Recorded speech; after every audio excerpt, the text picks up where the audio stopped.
Once you've made your booking, all your costs are covered.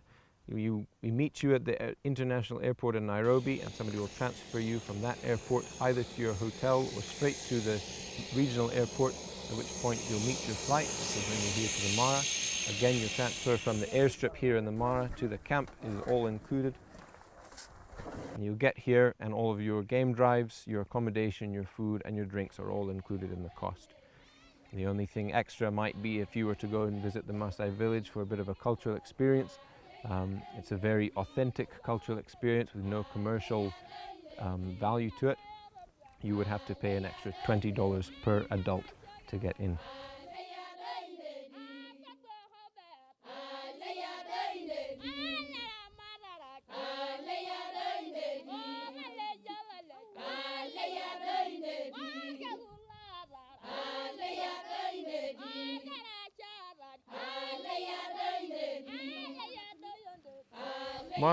Conservancy is about 50,000 acres. We're a small, exclusive tented camp, and we're in an exclusive conservancy area which is owned by the Masai. The Masai are getting direct benefit from tourists and from us being here. All of our guides are very highly qualified Masai guides. They've all got their Kenya Professional Safari Guide Silver qualification. They know what they're doing, they've grown up in this area, and they went to their guiding school, the Koyaki guiding school, in this area. So they know this area like the back of their hand. Buffaloes are actually considered as one of the most dangerous animals in Africa, more especially when you're doing walking safaris. And only the member camps within the Conservancy are allowed to drive and do game drives here. So it's a limited number of vehicles that you'll encounter on your game drives. And all of the camps within the Conservancy are limited by size as well. So there's not large numbers of people visiting this area, so it's all low impact tourism. Whereas when you go down into the reserve, sometimes you'll find very large lodges, very large hotels and camps. So the main difference between the National Reserve and the Mara Naboisha Conservancy is the impact of the tourism and the numbers of the tourists. So when you get to a sighting of lions or cheetahs or something else, you might be the only vehicle there. Because we're in quite a thick forest, bushy area, we've got the tents spaced out quite a bit, and each tent has lots of privacy between, with all the bush and trees in between. Also, the tents are side-facing tents, so you've got a big lounge bed on the veranda and a big open window over the bathroom, so you can sit on your bed or you can be in the shower and you can have a great view across the plains. Oh, I think the camp's wonderful. It's basically a hotel decamped into a tent. We've got, well, it's not even a double bed, it is a super king size that we've got here. Extremely comfortable. You've got running water, you've got hot showers, even though they are from a bucket that they fill up in the evening, but you've still got full shower facilities.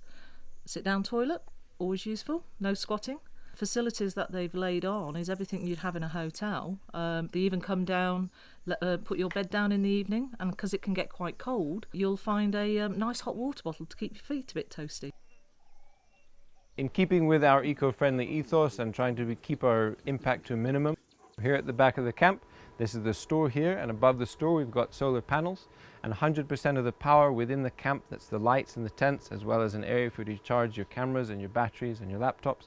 All of that power is generated by these solar panels. However, along the pathways and down in front of the dining area, we've got hurricane lamps, so it provides a very nice atmosphere for you to eat your dinner and to enjoy the stars and under the African night sky. We've got no fence around the camp.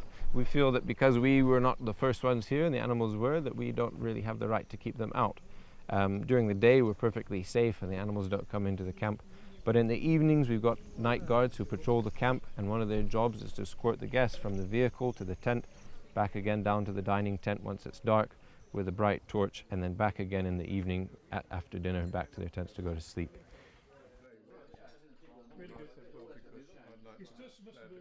The animals see your tent as a single solid entity. They don't see it as a tent with people inside, and so you'll be very safe once in your tent. And even before you get to your tent, the guards will have patrolled ahead of you to know what's on the path or what's not there. We've got a slightly unique schedule here at the camp. We wake up very early and we've got breakfast at about 6 o'clock. Then you'll go out with your no-spill travel mugs full of tea and coffee, and then you'll be back in time for brunch. Well, we got here about 5 minutes ago. A small family of elephants 2 adults, 2 babies. And over the course of the last 5 minutes they've come from about 100 feet away to practically inside the vehicle.